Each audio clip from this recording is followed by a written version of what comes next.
Hello guys teaching education में आप सभी का स्वागत है। गाइस आज हम बात करने जा रहे हैं डीएलएड सेकंड सेमेस्टर के पेपर फर्स्ट यानी वर्तमान भारतीय समाज और प्रारंभिक शिक्षा के अति लघु उत्तरीय प्रश्नों की। दोस्तों जैसा कि आज क्लास का पहला क्वेश्चन है कि शिक्षा के कार्य उत्तम नैतिक चरित्र का विकास करना है, यह किस दार्शनिक ने कहा है। शिक्षा का जो कार्य उत्तम मतलब दोस्तों उचित, ये सबसे अच्छा भी बोल सकते हैं दोस्तों। और नैतिक का मतलब दोस्तों सामाजिक होता है, और चरित्र का मतलब दोस्तों कि आपके स्वभाव कैसा है, सोचने का तरीका क्या है। तो दोस्तों उत्तम सबसे अच्छा सामाजिक विकास करना है, ये कथन किसका है? तो ये कथन हार्वर्ड ने कहा है। फिर नेक्स्ट क्वेश्चन है कि भारतीय संस्कृति की प्राचीन काल में किस में आस्था रही है। तो दोस्तों प्राचीन काल में किसकी आस्था रही है? तो ये हो जाएगा वसुधैव कुटुंबकम में आस्था रही है। भारतीय संस्कृति में प्राचीन काल में किस में आस्था रही है, मतलब जो भारतीय संस्कृति में प्राचीन काल के मतलब जो उस समय के लोग थे, प्राचीन काल में उस समय के लोग किस में आस्था रखते थे। तो जो लोग आस्था रखते थे वो वसुधैव कुटुंबकम में। फिर नेक्स्ट क्वेश्चन है कि शिक्षा व आर्थिक मूल्य नामक पुस्तक किसने लिखी। शिक्षा व आर्थिक मतलब आप लोग समझ पा रहे हो, शिक्षा का मतलब जानते हैं दोस्तों। और आर्थिक मतलब होता है जैसे आपका जो मतलब पैसा है जैसे, और ये मेन से आर्थिक का मतलब दोस्तों आपके पैसे से संबंधित है कि पैसा। आर्थिक मेन मकसद है जमीन जायदाद, ये सब आर्थिक स्थिति में आते हैं। तो ये कथन किसने लिखा है दोस्तों? ये प्रोफेसर बागले ने लिखी है, प्रोफेसर बागले ने। फिर नेक्स्ट स्लाइड चलते हैं। शिक्षा व प्रक्रिया जो मानव को पार्श्विक प्रवृत्तियों से ऊंचा उठाती है, यह किस दार्शनिक ने कहा। प्रवृत्तियों का मतलब होता है दोस्तों आदत, जो हैबिट, नेचुरल मतलब हमारी आदत होती है। जैसे दोस्तों नेचुरल आदत में जैसे छींक आना, ये नेचुरल है। लेकिन कुछ आदत ऐसी भी होती है हमारी, जैसे मच्छर काटने में हमारा हाथ वहीं जाता है, ये भी एक आदत है दोस्तों मानव की। तो क्वेश्चन में कहा गया है कि शिक्षा वह प्रक्रिया जो मानव को पार्श्विक प्रवृत्तियों से ऊंचा उठाती है। मतलब शिक्षा ही एक ऐसा साधन है, मतलब जो प्रक्रिया इसमें होती है वो मानव को जो हमारी आदत होती है नेचुरल, उनसे भी ऊंचा उठाती है। तो ये कहा है अरस्तू ने।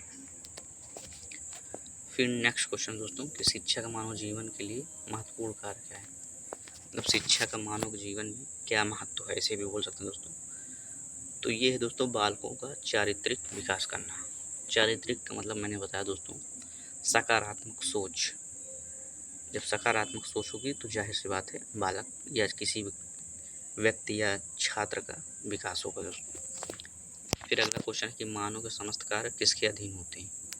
अधीन का मतलब दोस्तों किसके बेस मतलब आधारित होते हैं, किस पे आधारित होते हैं दोस्तों।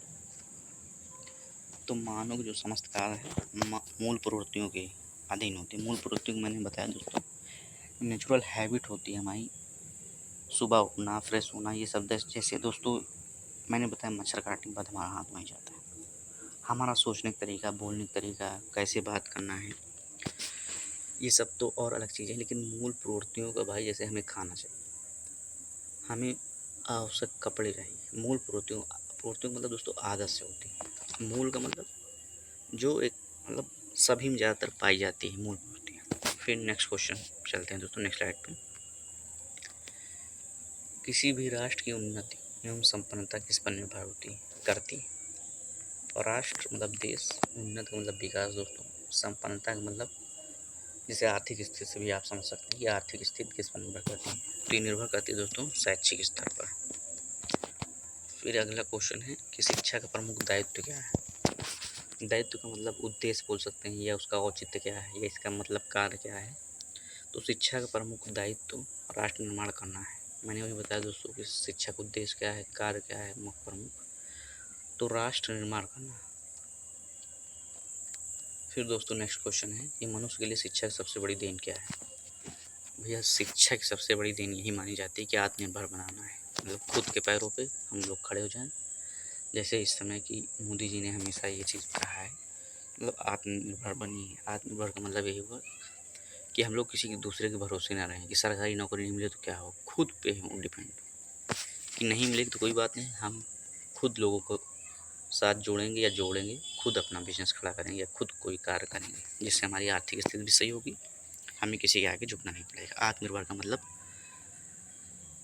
किसी के आगे मतलब आत्मनिर्भर का मतलब स्वयं में अपना विकास करना, किसी पर आधारित ना होना, किसी बेस पे। फिर दोस्तों नेक्स्ट क्वेश्चन है कि छात्रों में नेतृत्व के गुणों का विकास कैसे किया जाता है। छात्रों में नेतृत्व के गुणों का कैसे विकास किया जाता है, तो ये भैया पाठ्य सहगामी क्रियाओं, पाठ्यक्रम सहगामी क्रियाएं। सहगामी क्रियाएं मतलब दोस्तों जैसे सामूहिक क्रियाएं, जैसे 5 बालकों के समूह बना दिया गया और पाठ्यक्रम मतलब ऐसे पाठों को जोड़ना चाहिए, तो पाठ्यक्रम फिर सहगामी क्रियाएं, साथ में जो क्रियाएं होंगी, तो इससे छात्र नेतृत्व के गुणों का विकास होगा। क्योंकि छात्र एक तरह के तो रहेंगे नहीं, किसी को किस सब्जेक्ट में ज़्यादा आएगा, किसी को किस सब्जेक्ट में, तो सभी को इससे नॉलेज हो जाएगा। फिर अगला क्वेश्चन है कि जीवन की भांति शिक्षा का उद्देश्य भी व्यक्तित्व का उन्नयन है, यह कथन किसका है। जीवन की भांति शिक्षा का उद्देश्य भी व्यक्तित्व का उन्नयन है। उन्नयन का मतलब वही दोस्तों विकास करना, व्यक्तित्व का मतलब जैसे स्वयं, एक किसी पर्सनल व्यक्ति का उद्देश्य क्या है, ये किसने कहा है दोस्तों, तो ये कथन रास का है। फिर अगला क्वेश्चन है एजुकेशन वैल्यूज नामक पुस्तक के लेखक कौन है, तो इस पुस्तक के लेखक हैं प्रोफेसर बागले। फिर नेक्स्ट स्लाइड चलते हैं दोस्तों। सामाजिक कुशलता का विकास शिक्षा का उद्देश्य किसने माना। सामाजिक कुशलता मतलब सामाजिक कुशलता जो होती है दोस्तों का विकास कैसे हो, इसमें क्या मेन भूमिका निभा रही है, तो इसमें जो प्रमुख भूमिका है दोस्तों शिक्षा, और ये किसने माना, तो ये जॉन डीवी ने माना। फिर अगला क्वेश्चन है समाज सेवा से ही आत्मा का विकास होता है, मतलब सामाजिक सेवा, किसी भी कोई मुसीबत आ गई, आप उस लायक हो तो उसकी मदद कर दीजिए। आपको कोई ऐसी परेशानी दिखी समाज में या जिससे आप कर सकते हैं हेल्प, मान लीजिए किसी की तबीयत अचानक ख़राब हो गई, आपके पास बाइक या फोर व्हीलर है तो उसे पहुँचा दीजिए अस्पताल, ये सब दोस्तों सामाजिक सेवा में आ जाती है। तो ये कथन किसका, ये कथन रस्क का है।